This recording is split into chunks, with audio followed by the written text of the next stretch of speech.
Good morning everyone.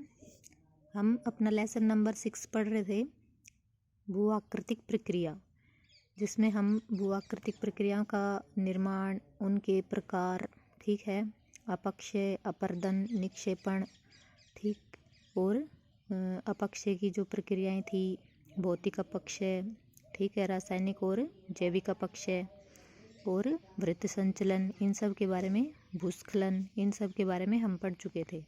अब हमारा जो अगला टॉपिक है वो है मृदा निर्माण, ठीक है। तो हम सबसे पहले देखते हैं कि मृदा निर्माण के तत्व कौन कौन से हैं, ठीक। तो सबसे पहले क्या देखते हैं कि मिट्टी है, पौधों की वृद्धि और जीव जंतुओं के लिए क्या है, मिट्टी एक आवश्यक तत्व है। कोई भी पेड़ हो वो बिना मिट्टी के उसका क्या है, बढ़ोतरी नहीं हो सकती उसमें, ठीक। तो वैज्ञानिकों के अनुसार क्या है, मृदा धरातल पर प्राकृतिक तत्वों का क्या है, समुच्चय है, जिसमें जीवित पदार्थ तथा पौधे पोषित करने की क्या होती है, क्षमता होती है। ये क्या कहलाता है, मृदा। मृदा एक गत्यात्मक माध्यम है जिसमें बहुत सी रासायनिक, भौतिक और जैविक प्रक्रियाएं लगातार कार्य करती रहती हैं।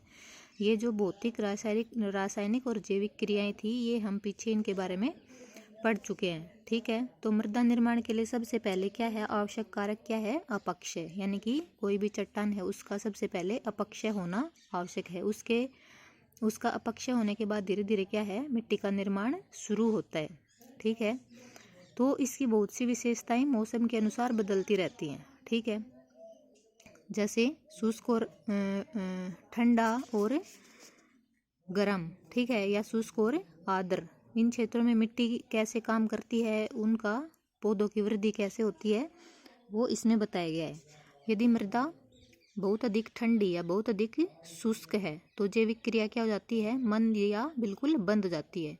यानी कि जो पेड़ पौधे की पत्तियां गिरती हैं उनका बिल्कुल भी क्या है, अपघटन नहीं होता। जैसे बर्फ़ है, बर्फ़ वाले क्षेत्र में अगर मिट्टी है तो वहाँ पे क्या होगी, अगर पेड़ पौधे की पत्तियां गिरती हैं तो उनका क्या होता है, अपघटन बिल्कुल भी नहीं होता, वो वैसे की वैसे रहते हैं, ठीक। या जो बिल्कुल गर्म क्षेत्र है, यानी कि मरुस्थलीय क्षेत्र है, वहाँ भी क्या है, जैविक क्रियाएं बंद हो जाती हैं। क्यों? क्योंकि वो जीव जंतु है, वो वहाँ पे वो क्रिया कर नहीं पाते, ठीक है।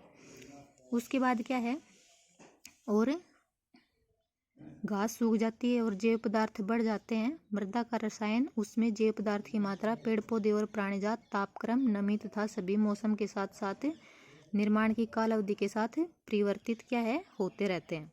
इसका तात्पर्य यह है कि मृदा जलवायु की दशाओं, भू-आकृतियों, वनस्पतियों के साथ अनुकूलित होती रहती है, ठीक। अब मृदा निर्माण की प्रक्रिया देखते हैं, प्रोसेस, ठीक। मृदा निर्माण या मृदा जनन क्या है, सर्वप्रथम अपक्षय पर निर्भर करता है, ठीक है। यह अपक्षयी प्रवाह ही मृदा निर्माण का मूल निवेश होता है। सर्वप्रथम अपक्षित प्रवाह लाए गए पदार्थों के निक्षेप या बैक्टीरिया या अन्य निकृष्ट पौधों जैसे काई एवं लाइकेन द्वारा उपनिवेशित किए जाते हैं, ठीक है। प्रवाह एवं निक्षेप के अंदर कई गौण जीव भी आश्रय प्राप्त करते हैं। उसके बाद क्या है, मृत अवशेष ह्यूमस के एकत्रीकरण में सहायक होते हैं, ठीक है। उसके प्रारंभ में गौण घास व फंस की वृद्धि हो सकती है। उसके बाद पक्षियों, वायु द्वारा लाए गए बीजों से वृक्ष एवं झाड़ियों में क्या होती है, वृद्धि होती है। पौधों की जड़ें नीचे तक चली जाती हैं और बिल बनाने वाले जानवर कणों को क्या कर देते हैं, ढीला कर देते हैं, जिससे पदार्थों का पुंज छिद्रमय एवं स्पंज की तरह दिखाई देता है। इस प्रकार जल धारण करने की क्षमता है और मिट्टी में वायु का प्रवेश है वो बढ़ जाता है, ठीक। अब मृदा का जो विज्ञान है उसको क्या बोला जाता है, पेडालॉजी, ठीक है। अब मृदा निर्माण के कारक देखो, सबसे पहले कौन से इम्पोर्टेंट कारक हैं जो मिट्टी को बनाने के लिए आवश्यक हैं। 1 सेंटीमीटर मोटी मिट्टी की परत बनने में लाखों वर्ष लग जाते हैं, ठीक है। तो मिट्टी के अपरदन से बचना चाहिए, यानी कि उसका अपरदन नहीं करना चाहिए ज़्यादा मिट्टी का। मृदा निर्माण 5 मूल कारकों द्वारा नियंत्रित होता है। ये कौन कौन से हैं, मूल पदार्थ, यानी कि सेल। जैसी चट्टान होगी, मिट्टी का कलर या मिट्टी के गुण वैसे ही होंगे, ठीक है। स्थलाकृति। तीसरा है जलवायु, फोर्थ है जैविक क्रिया और फिफ्थ है समय। सबसे इम्पोर्टेंट कारक है क्या, समय। वस्तुतः मृदा निर्माण कारक संयुक्त रूप से कार्यरत रहते हैं, एक दूसरे के कार्य को प्रभावित करते हैं। अब देखो इनके बारे में आगे बताया गया है, ठीक है। जलवायु मृदा निर्माण में एक महत्वपूर्ण सक्रिय कारक है।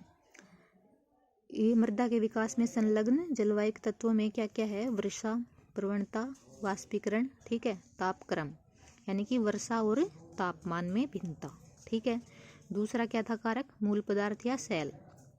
मूल मृदा निर्माण में मूल सेल या एक निष्क्रिय नियंत्रक कारक है। ये क्या था? जलवायु सक्रिय कारक था। ये क्या है? निष्क्रिय। मूल सेल कोई भी स्वस्थाने यानी कि स्वस्थाने मतलब कि उसी स्थान पर रहती है, जो उसी स्थान पर अपक्षयित सेल मलबा या लाए गए निक्षेप, ठीक है। मृदा निर्माण मलबा के आकार, संरचना और सेल के निक्षेप एवं खनिज एवं रासायनिक संयोजन पर क्या करता है? निर्भर करता है। अगला क्या है? इसका तीसरा भाग है क्या? स्थलाकृति या उच्चावच, ठीक। मूल सेल की बात है, स्थलाकृति भी दूसरा क्या है? निष्क्रिय कारक है। स्थलाकृति मूल पदार्थ के अनाच्छादन अथवा अनावृत होने को सूर्य की किरणों के संबंध में प्रभावित करती है। तीव्र ढालों पर मृदा छिछली तथा सपाट उच्च क्षेत्रों में गहरी होती है। निम्न ढालों जहाँ अपरदन मंद या जल का परिसरवण अच्छा रहता है, मृदा निर्माण बहुत अनुकूल होता है, ठीक है। अब देखो, सपाट समतल क्षेत्रों में चिक्का मिट्टी यानी कि क्ले मोटे स्तर का विकास हो सकता है तथा जैव पदार्थ के अच्छे एकत्रीकरण के साथ मिट्टी का रंग भी गहरा काला हो सकता है, ठीक है। अगला क्या है? जैविक क्रियाएं। वनस्पति आवरण एवं जीव जो मूल पदार्थों पर प्रारंभ तथा बाद में विद्यमान रहते हैं। मृदा में जैव पदार्थ नमी धारण करने की क्षमता, नाइट्रोजन इत्यादि जोड़ने में सहायक होते हैं, ठीक है। कुछ जैविक अम्ल जो ह्यूमस बनाने की अवधि में निर्मित होते हैं, मृदा के मूल पदार्थों के खनिजों के विनियोजन में क्या होते हैं? सहायक। ठंडी एवं गर्म जलवायु की मिट्टियों में अंतर को ये दर्शाती है। ठंडी जलवायु में ह्यूमस एकत्रित हो जाता है क्योंकि यहाँ बैक्टीरियल वृद्धि क्या है? कम हो जाती है। ये पहले भी बताया था कि ठंडे और गर्म क्षेत्रों में क्या है? बैक्टीरिया की वृद्धि है वो बिल्कुल बंद हो जाती है। उप आर्कटिक एवं टुंड्रा जलवायु में निम्न बैक्टीरियल क्रियाओं के कारण अवियोजित जैविक पदार्थों उसके साथ पीट के संस्तर विकसित होते हैं। आगे क्या है कि जो मिट्टी है वो नाइट्रोजन निर्धारण क्या होता है? नाइट्रोजन निर्धारण यानी कि जो कोई पौधे होते हैं जैसे चने का या कोई दाल का पेड़ होता है, उसकी जो जड़ होती है उसमें छोटी छोटी ग्रंथियां होती हैं, ठीक है। तो वो ग्रंथियां क्या करती हैं? मिट्टी में नाइट्रोजन का निर्माण करती हैं और उनको बनाने वाले बैक्टीरिया कौन से हैं? राइजोबियम जीवाणु हैं जो नाइट्रोजन को मिट्टी में उत्पन्न करते हैं, ठीक है। उसके बाद क्या है? टाइम, काल अवधि, ठीक है। मृदा निर्माण में काल अवधि तीसरा महत्वपूर्ण कारक है। मृदा निर्माण प्रक्रियाओं के प्रचलन में लगने वाला काल यानी कि समय की अवधि मृदा की परिपक्वता एवं उसके पार्श्विक यानी प्रोफाइल का विकास का निर्धारण करती है।